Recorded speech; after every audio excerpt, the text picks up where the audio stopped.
The Gruffalo's Child, written by Julia Donaldson, illustrated by Axel Scheffler. The Gruffalo's Child. The Gruffalo said that no Gruffalo should ever set foot in the deep dark wood. Why not? Why not? Because if you do, the big bad mouse will be after you. I met him once, said the Gruffalo. I met him a long, long time ago. What does he look like? Tell me, Dad. Is he terribly big and terribly bad?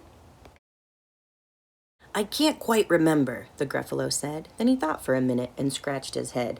The big bad mouse is terribly strong, and his scaly tail is terribly long. His eyes are like pools of terrible fire, and his terrible whiskers are tougher than wire.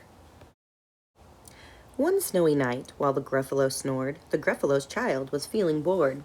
The Gruffalo's child was feeling brave, so she tiptoed out of the Gruffalo cave. The snow fell fast and the wind blew wild. Into the wood went the Gruffalo's child. Aha, oh ho, a trail in the snow. Whose is this trail and where does it go? A tail poked out of a log pile house. Could this be the tail of the big bad mouse? Out slid the creature. His eyes were small, and he didn't have whiskers, no, none at all. You're not the mouse? Not I, said the snake. He's down by the lake, eating Gruffalo cake. The snow fell fast and the wind blew wild. I'm not scared, said the Gruffalo's child. Aha, oh ho, marks in the snow. Whose are these claw marks? Where do they go? Two eyes gleamed out of a treetop house. Could these be the eyes of the big bad mouse? Down flew the creature. His tail was short, and he didn't have whiskers of any sort. You're not the mouse? To who? Not I. But he's somewhere nearby, eating Gruffalo pie. The snow fell fast, and the wind blew wild. I'm not scared, said the Gruffalo's child. Aha, oh ho, a track in the snow. Whose is this track, and where does it go? Whiskers at last, and an underground house.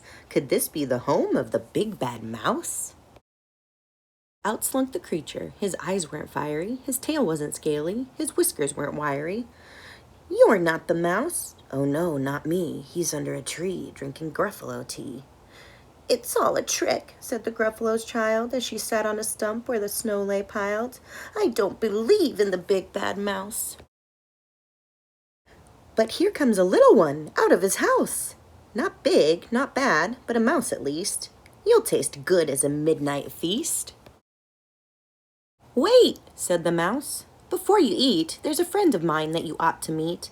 If you'll let me hop onto a hazel twig, I'll beckon my friend so bad and big.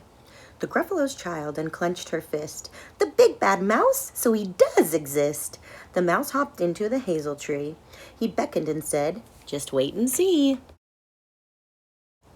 Out came the moon. It was bright and round. A terrible shadow fell onto the ground. Who is this creature so big, bad, and strong?